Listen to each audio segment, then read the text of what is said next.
right, we are calling the matter of Weber versus Fong. This is case C-100. Presiding Justice Lori Earle leading the courtroom proceedings on Thursday afternoon's hearing, the case focused on whether or not Vince Fong can run for both his assembly seat in the State House and for Kevin McCarthy's old congressional seat at the same time, as McCarthy's late resignation allowed for Fong to join the race.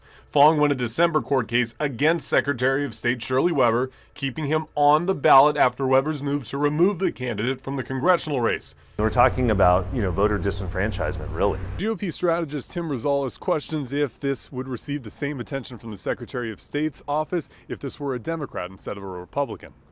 Talking about overturning the results of an election. If Assemblyman Fong was a member of a different party, if he was not a Republican, Shirley Weber probably would not be kind of going after him with such vigor and intensity and cost to California taxpayers too, as it is. It seems to me that the Secretary's reading is trying to pull one fragment or one clause out of a sentence out of context and make that a law of general application that's almost seemingly unrelated to the rest of the provision. Justice Peter Krause is referring to Election Code 8003, Section B, which is the core of the argument for both sides as they argue public policy. The Secretary of State's office arguing that Fong is disenfranchising voters by staying on the ballot in both races. Fong's team arguing that removing their client is removing the lead vote getter in the election.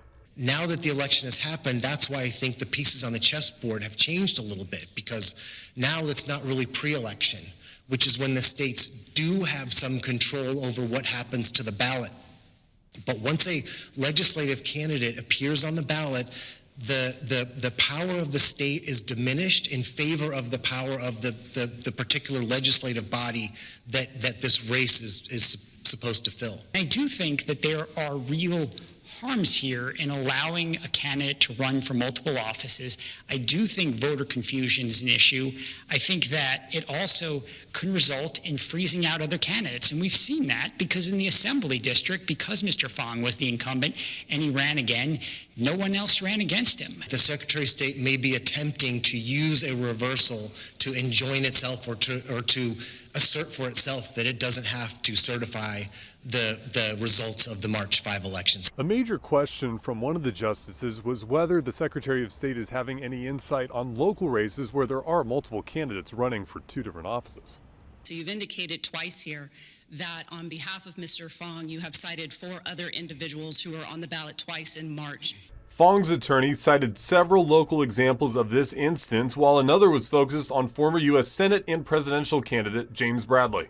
The first example you give, again, for Mr. Bradley seeking a U.S. Senate seat and the presidential seat, but also the presidential seat is not a nomination for which this Secretary of State has any control over. Each of those seats would be districts for which counties or city election officials are responsible, not the Secretary of State. Correct. And my response to that is if it truly is a problem, then we should address it. Professor Smith says that is likely what will happen in the state legislature. State laws have mostly been written to preclude this kind of situation from happening. It was the trial court judge's opinion that California's law, after enacting the top 2 system, was ambiguous and its prohibition on running for 2 offices at the same time. So I imagine the immediate response is that the legislature will pass a fix to preclude this from ever happening again.